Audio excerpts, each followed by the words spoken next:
we're going to go ahead and get started on some of the fur itself. And what I want to show you with this is I'm adding some shading to the fur, some texture to the fur. So what I want to do, and right now the burner's on, but I have a fan going. And when you do the fan, one of the things you'll find about working with a fan, I've seen in some other videos that people produce, that they actually have in their video, they have gloves on for their burning tools, because the heat is so strong coming up from the tool that's radiating upward, especially when they're doing things like stippling, where you're drawing with dots and your burner's in this position and you're going dot, dot, dot, dot, dot, dot, dot, dot, dot. And as you're going like that, of course, the heat is overflowing the heat shield and it's coming right up against your arm and your hand. Now if you turn on a fan in the background, what you'll find is that it's actually going to cause that to drift away, and it'll keep your burner cooler. The downside is if you're trying to reach, like this burner goes to 950 degrees. Some burners go a lot hotter. It depends on the type of machine that you're working with. Obviously, this is a basic. This particular burner is the Walnut Hollow Versatool. I have an altered or modified universal tip on this tool. And the way that I've altered that is simply by taking a contoured sanding pad, which is made by 3M. Da, da, da, da. Alright, and all I'm doing is I'm taking it and I brush along the edge of the tool like that, and what it basically does is it takes the hard chisel edges off of that piece, and it gives me a rounded blade, basically. So the blade is mostly straight, but it rounds out at the heel and it rounds up to the tip, and it makes it like a ski runner when you're actually working on different types of pieces. So I'm going to be using the knife edge, the flat rather of the tool, and what I'm doing is I am coming in now and I want to basically create a little bit of a shading.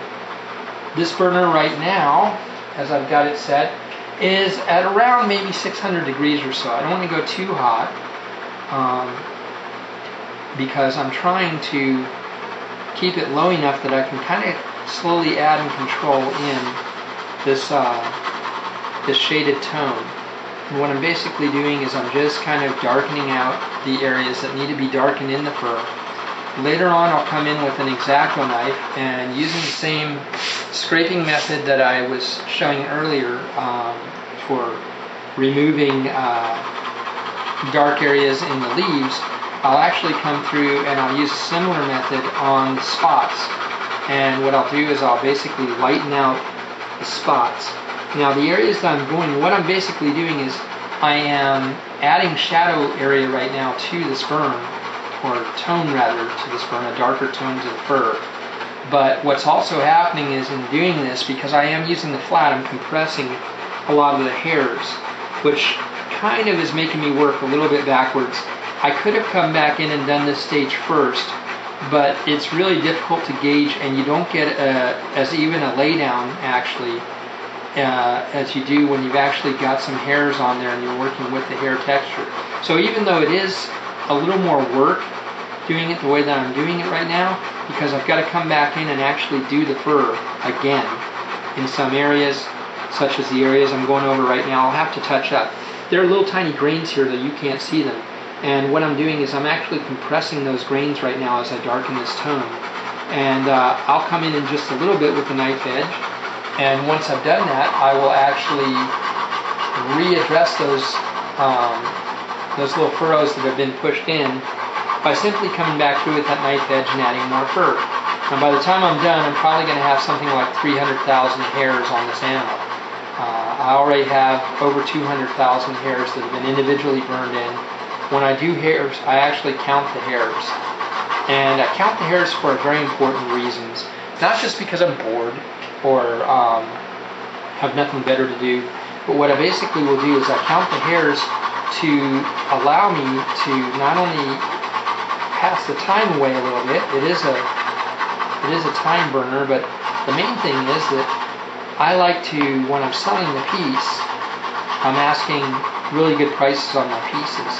And the reason that I want to know how many hairs are burned in individually is because it's kind of a bragging right, but it's more something that you can do that will actually allow you to add value to your piece by saying, hey, look, I've got X amount of hours. This is over 320 hours into it so far. I've got X amount of hours into it. I've got X amount of individually burned in hairs. This is what I'm asking for it.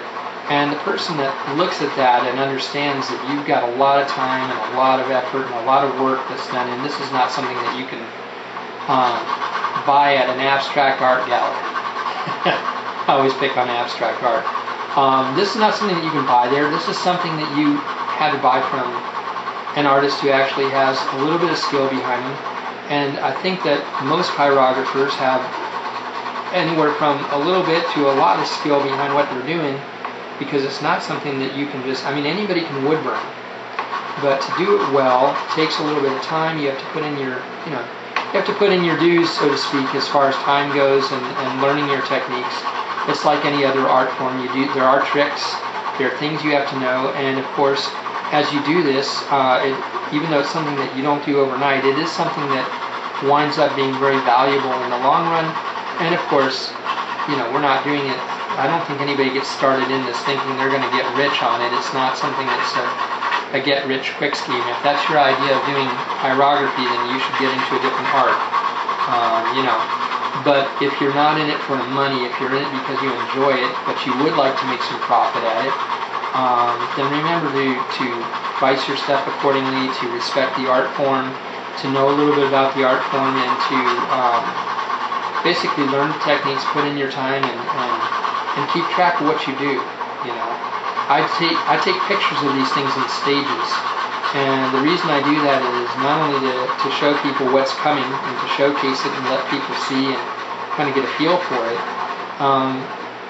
but it's my way of kind of keeping a record for myself as well, so I can see what went into it, and later on when I'm showcasing it to various venues, I can show them slideshows of the actual photos. I can show them the detail work that went into it.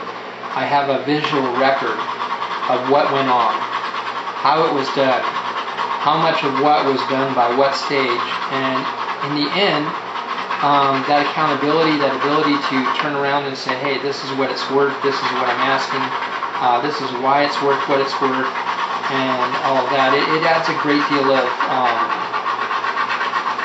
legitimacy and prestige to what you're doing. It makes it easier for you to sell at good venues. It makes it easier for you to get into galleries, into trade shows, into different areas of the art, depending on what aspect of art you're trying to work at. So that's some basics with it. Now that I've done that, what I'm going to do as I do this with the darkening, is now I come back in, and I'm using now, I don't know if you can see this, I'll do this real quickly. Now I'm going to use the knife edge, that's the blade, if you will, that's right over the top, and I'm going to come in with that knife edge and I'm going to make hairs. And what I'm doing with the hairs when I do this is I'm coming in and I score. So it's very fine, and what I'll do also is I'll take the burner and I'm going to turn up the temperature just a little bit. So I'm going to go from about 600 degrees that I'm at right now to about 800 degrees. And that'll allow me to lay down a darker hair. But I'm moving fairly fast, and I'll actually increase as I go. And in doing this, as we go along here and you're getting in all these hairs, this will re-add the texture that I lost when I compressed it out by darkening this area. And you really want your burn to look nice. You want it to be nice and even.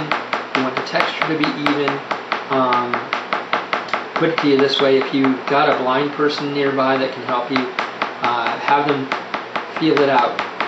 They can tell you what it is, if they can feel the texture, if they're used to reading Braille and they've got sensitive fingers and if they can tell you what the image is based on how you did it, then it's a good chance you got it right, and that's what you want to do.